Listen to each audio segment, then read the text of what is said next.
شمشیر بے نیام حضرت خالد بن ولید part number 41 اپنا اسلامک اسٹوڈیو۔ ناظرین، تاریخ میں ان آدمیوں کو قبیلہ ثقیف کے آدمی لکھا گیا ہے جو اپنے آدمی کی للکار پر اس ٹیکری پر چڑھنے لگے جس پر رسول اللہ صلی اللہ علیہ وسلم کھڑے تھے۔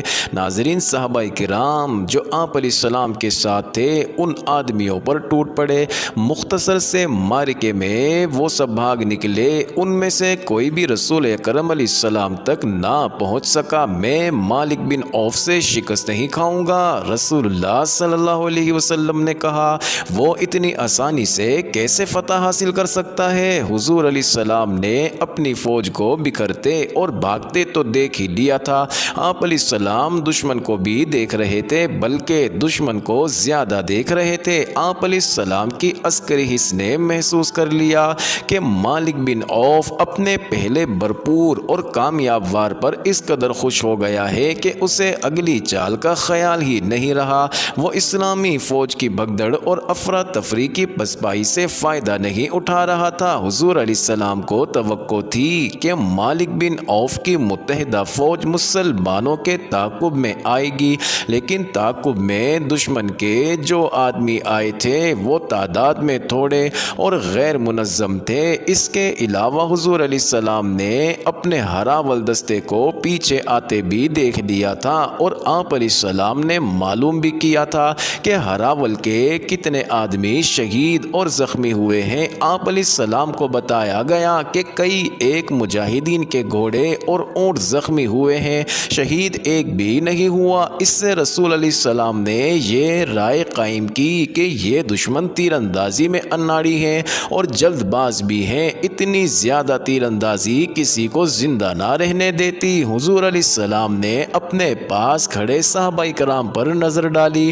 آپ علیہ السلام کی نظریں حضرت عباس پر ٹھہر گئی۔ ناظرین، حضرت عباس کی آواز غیر معمولی طور پر بلند تھی جو بہت دور تک سنائی دیتی تھی۔ جسم کے لحاظ سے بھی حضرت عباس قوی ہیکل تھے۔ اے چچا عباس، حضور علیہ السلام نے کہا، تم پر اللہ کی رحمت ہو، مسلمانوں کو پکارو، انہیں یہاں آنے کے لیے کہو۔ اے انصار، حضرت عباس نے انتہائی بلند آواز میں پکارنا شروع کیا، اے اہل مدینہ، اے اہل مکہ، آؤ اپنے رسول کے پاس آؤ۔ ناظرین، حضرت عباس قبیلوں کے اور آدمیوں کے نام لے لے کر پکارتے رہے اور کہتے رہے کہ اپنے رسول علیہ السلام کے پاس، اپنے اللہ کے رسول کے پاس آؤ۔ سب سے پہلے انصار آئے، ان کی تعداد معمولی تھی لیکن ایک کو دیکھ کر دوسرا آتا چلا گیا۔ مکہ کے کچھ دوسرے قبیلوں کے لوگ بھی آ گئے۔ ناظرین،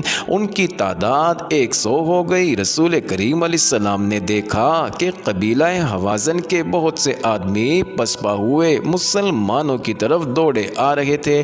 آپ علیہ السلام نے ان 100 مجاہدین کو دشمن کے ان آدمیوں پر حملہ کرنے کا حکم دیا۔ مجاہدین ان کے عقب سے ان پر ٹوٹ پڑے۔ حوازن کے آدمی بوکھلا گئے اور مقابلے کے لیے سنبھلنے لگے، لیکن مجاہدین نے انہیں سنبھلنے کی مہلت نہ دی۔ ان میں سے بہت سے بھاگ نکلے، ان کے زخمی اور ہلاک ہونے والے پیچھے رہ گئے تو وہ اچانک ایسے حالات پیدا ہو گئے کہ مجاہدین میں بھگدڑ مچ گئی تھی، ورنہ وہ ہمیشہ اپنے سے کئی گنا زیادہ دشمن سے لڑے اور فاتح اور کامران رہے تھے۔ ناظرین، انہوں نے دیکھا کہ حضرت عباس کی پکار پر مسلمان رسول کریم علیہ السلام کے حضور اکٹھے ہو رہے ہیں اور دشمن مسلمانوں کے چھوٹے سے گروہ کے جوابی حملے کو بھی برداشت نہیں کر سکا، اور انہوں نے یہ بھی دیکھا کہ حوازن اور ثقیف ان کے تعاقب میں نہیں آ رہے تو کئی ہزار مجاہدین واپس آ گئے۔ ناظرین، رسول کریم علیہ السلام نے انہیں فوراً منظم کیا اور دشمن پر حملے کا حکم دے دیا۔ خالد بن ولید لاپتہ تھے، کسی کو ہوش نہیں تھا کہ دیکھتا کہ کون لاپتہ ہے اور کون کہاں ہے۔ وہی تنگ گھاٹی جہاں مجاہدین پر قہر ٹوٹا تھا اب متحدہ قبائل کے لیے موت کی گھاٹی بن گئی تھی۔ ناظرین، قبیلہ حوازن چونکہ سب سے زیادہ لڑاکا قبیلہ تھا، اس لیے اسی کے آدمیوں کو آگے رکھا گیا تھا۔ یہ لوگ بلا شک و شبہ ماہر لڑاکے تھے۔ لیکن مسلمانوں نے جس قہر سے حملہ کیا تھا اس کے آگے ہوازن ٹھہر نہ سکے۔ مسلمان اس خفت کو بھی مٹانا چاہتے تھے جو انہیں غلطی سے اٹھانی پڑی تھی۔ یہ 10 بدس لڑائی تھی۔ مجاہدین نے تیغ زنی کے وہ جوہر دکھائے کہ ہوازن گر رہے تھے یا مارکے سے نکلنے کی کوشش کر رہے تھے۔ رسول اکرم علیہ السلام مارکے کے قریب ایک بلند جگہ پر کھڑے تھے۔ آپ علیہ السلام نے للکار کر کہا، یہ جھوٹ نہیں کہ میں نبی ہوں، میں ابن عبد المطلب ہوں۔ ناظرین، ہوازن پیچھے ہٹتے چلے جا رہے تھے۔ وہ اب وار کرتے کم اور وار روکتے زیادہ تھے۔ ان کا دم خم ٹوٹ رہا تھا۔ ان کے پیچھے قبیلہ ثقیف کے دستے تیار کھڑے تھے۔ مالک بن عوف نے چلا کر ہوازن کو پیچھے ہٹا لیا۔ ناظرین، قبیلہ ثقیف کے تازہ دم لڑاکوں نے ہوازن کی جگہ لے لی۔ مسلمان تھک چکے تھے اور ثقیف تازہ دم تھے، لیکن مسلمانوں کو اپنے قریب اپنے رسول علیہ السلام کی موجودگی اور للکار نیا حوصلہ دے رہی تھی۔ مسلمانوں کی تلواروں اور برچیوں کی ضربوں میں جو قہر اور غضب تھا اور ان کے نعروں اور للکار میں جو گرج اور کڑک تھی، اس نے ثقیف پر دہشت طاری کر دی۔ ناظرین، ثقیف کے لڑاکے جو عرب میں خاصے مشہور تھے تیزی سے پیچھے ہٹنے لگے اور پھر ان کے اونٹوں اور گھوڑوں نے بھگدڑ بپا کر دی۔ اس سے دشمن میں وہی کیفیت پیدا ہو گئی جو گھاٹی میں صبح کے وقت مسلمانوں میں پیدا ہو گئی تھی۔ ناظرین، ہوازن بڑی بری حالت میں پیچھے کو بھاگے تھے۔ اب ثقیف بھی پسپا ہوئے تو ان کے اتحادی قبائل کے حوصلے لڑے بغیر ہی ٹوٹ پھوٹ گئے۔ وہ افراتفری میں بھاگ اٹھے۔ مالک بن عوف تنگ راستے سے دور پیچھے ہوازن کے بھاگے ہوئے دستوں کو یکجا کر رہا تھا۔ اس کا انداز بتا رہا تھا کہ وہ جارحانہ کارروائی سے منہ موڑ چکا ہے اور اپنے دستوں کو دفاعی دیوار کے طور پر ترتیب دے رہا ہے۔ رسول اللہ صلی اللہ علیہ وسلم نے یہ ترتیب دیکھی تو آپ علیہ السلام اپنے لشکر کی طرف پلٹے۔ آپ علیہ السلام نے دیکھا کہ جو مجاہدین صبح کے وقت بکھر گئے تھے وہ سب واپس آ گئے ہیں۔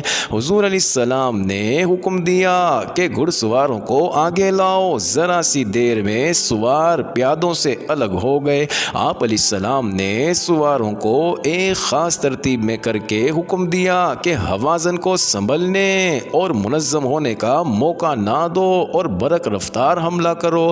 ناظرین، ان سواروں میں بنو سلیم کے وہ سوار بھی شامل تھے جن پر سب سے پہلے تیروں کی بوچھاڑیں آئی تھی اور مسلمانوں کی جمعیت پارا پارا ہو گئی تھی، لیکن بنو سلیم کا کمانڈر ان کے ساتھ نہیں تھا اور وہ تھے خالد بن ولید جو ابھی تک کہیں بے ہوش پڑے تھے۔ ناظرین، رسول اکرم علیہ السلام نے اس سوار دستے کی قیادت زبیر بن العوام کے سپرد کی اور انہیں حکم دیا کہ آگے جو درہ ہے اس پر مالک بن عوف قبضہ کیے بیٹھا ہے، اسے درے سے بے دخل کر دو۔ ناظرین، رسول کریم علیہ السلام نے جنگ کی کمان اپنے دستے مبارک میں لے لی تھی۔ آپ علیہ السلام کے اشارے پر زبیر بن العوام نے ایسا برق رفتار اور جچا تلا ہلا بولا کہ ہوازن جو ابھی تک بخلائے ہوئے تھے مقابلے میں جم نہ سکے اور درے سے نکل گئے۔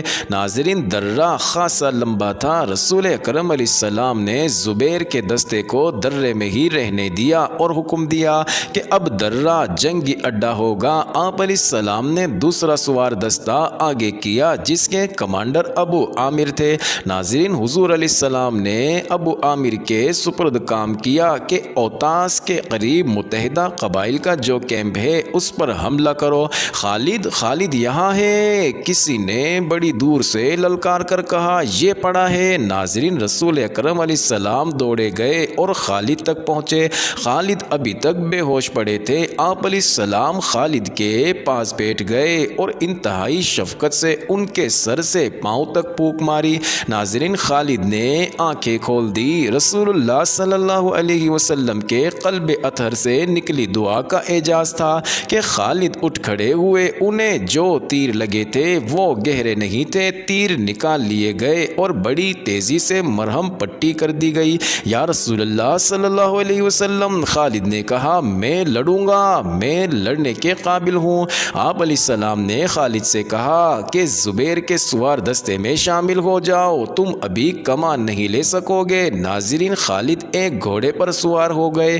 ان کے کپڑے خون سے لال تھے۔ انہوں نے گھوڑے کو ایڑ لگائی اور زبیر کے سوار دستے میں شامل ہو گئے۔ انہوں نے زبیر سے پوچھا کیا حکم ہے؟ زبیر نے انہیں بتایا کہ حوازن کے خیمہ گاہ پر حملہ کرنا ہے جو اوتاس کے قریب ہے، لیکن یہ حملہ ابو عامر کریں گے۔ اوتاس وہاں سے کچھ دور تھا۔ ناظرین، مالک بن عوف نے حوازن دستے کو وہاں تک ہٹا لیا اور اپنی خیمہ گاہ کے ارد گرد پھیلا دیا تھا۔ یہ دفاعی حصار تھا جس کی حوازن کے کیمپ کے گرد ضرورت اس لیے تھی کہ وہاں وہ ہزاروں عورتیں، بچے اور مویشی تھے جنہیں قبیلہ حوازن کے سپاہی اپنے ساتھ لائے تھے۔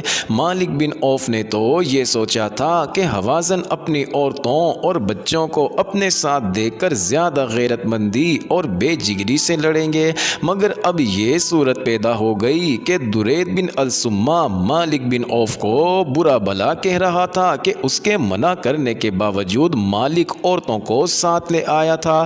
ان کے لیے اب اپنے اہل و عیال اور مویشیوں کو مسلمانوں سے بچانا محال دکھائی دے رہا تھا۔ ابو عامر کا سوار دستہ اوتاس کی طرف بڑھا۔ ناظرین، قریب گئے تو حوازن نے جم کر مقابلہ کیا۔ اب وہ جنگ جیتنے کے لیے یا مسلمانوں کو تہس نہس کر کے مکہ پر قبضہ کرنے کے لیے نہیں، بلکہ مسلمانوں سے اپنے اہل و عیال اور مویشیوں کو بچانے کے لیے لڑ رہے تھے۔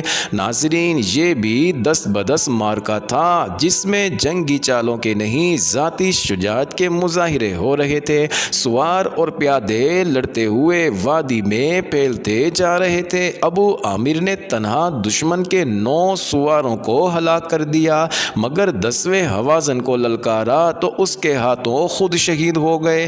ناظرین، رسول اکرم علیہ السلام نے پہلے ہی ان کا جانشین مقرر کر دیا تھا، وہ تھے ان کے چچا زاد بھائی ابو موسیٰ۔ انہوں نے فوراً کمال سنبھال لی اور اپنے سواروں کو للکارنے لگے۔ ناظرین، حوازن زخمی ہو کر گر رہے تھے۔ صاف نظر آ رہا تھا کہ ان کے پاؤں اکھڑ رہے ہیں۔ رسول اکرم علیہ السلام نے زبیر بن العوام کو، جنہیں آپ علیہ السلام نے درے میں روک لیا تھا، حکم دیا کہ اپنے دستے کو ابو موسیٰ کی مدد کے لیے لے جائیں۔ ناظرین، حضور علیہ السلام نے یہ اس لیے ضروری سمجھا تھا کہ دونوں دستے مل کر حوازن کا کام جلدی تمام کر سکیں گے۔ ناظرین، زبیر نے اپنے سواروں کو حملے کا حکم دیا۔ جب گھوڑے دوڑے اس وقت خالد بن ولید کا گھوڑا دستے کے آگے تھا۔